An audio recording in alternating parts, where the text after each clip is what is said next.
của mình lâu xếp luôn. Giờ ta linh nó có mua có luôn nên nhớ lý cha lại xưa. Có chuyện cho cá của lại lo. Dạ ta lo, để tôi ta cho lưu hay tia.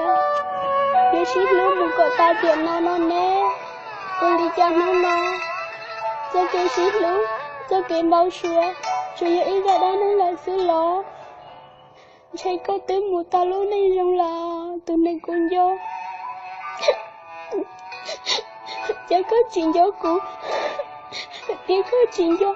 Ít rồi là cho. Chứ đã họ nói xé lại đó. Nữa nó. Có chạy vô một. Nó lo ơn nắng. Lại cho tiền liền. Vô lý cha. Chạy ta có. Đã hạ cổ lúc xé một. Chạy tiền nâng nó. Vô mó xé. Mới có tay xí nó. Tụi này cũng lỡ. Cho tụi đấy. Đôi muốn. Chỉ muốn nóng. Đôi đó là. Tụi này cũng hứa tiền nó. Một lượt tôi là chế. Sẽ. Giờ chỉ muốn nóng. Trong chỉ có. Đôi là họ. Sao hỏi tiền. Tiền nó. Chị ta nói có thiệt. Chị ta tự hỏi có lý do gì là vậy cũng một chuyện rồi. Có lắm mình sửa luôn gì. Có lắm mình là khá gì. Đó họ cũng nói gì. Nhưng chỉ muốn nói là liều. Cũng mà chị ý cho cái lúc đó họ nói là mình có thấy gì. Tiền nó thôi có muốn đời là vô lớn này.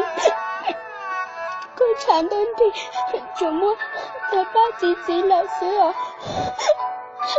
Chị cũng mà ô tô nhớ tỏ có.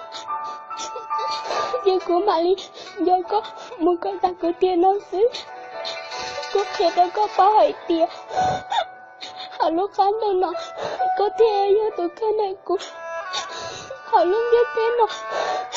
Chỉ muốn lên từ cô nhớ lối cha có là ý cũng nói xí tiền mà cô chú mới có chưa đã hỏi cô lúc xí luôn chứ mới có tại xí lý do tôi nên cũng vô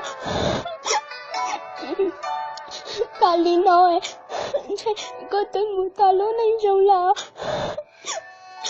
thọ có một có lớn đấy chẳng đơn đi giờ đi mới nói đi có nói hỏi đi chỉ mới cũng có siêu như họ lên đến đây nó là kìa họ có tới sao có sợ cụ theo tụi này cũng lúc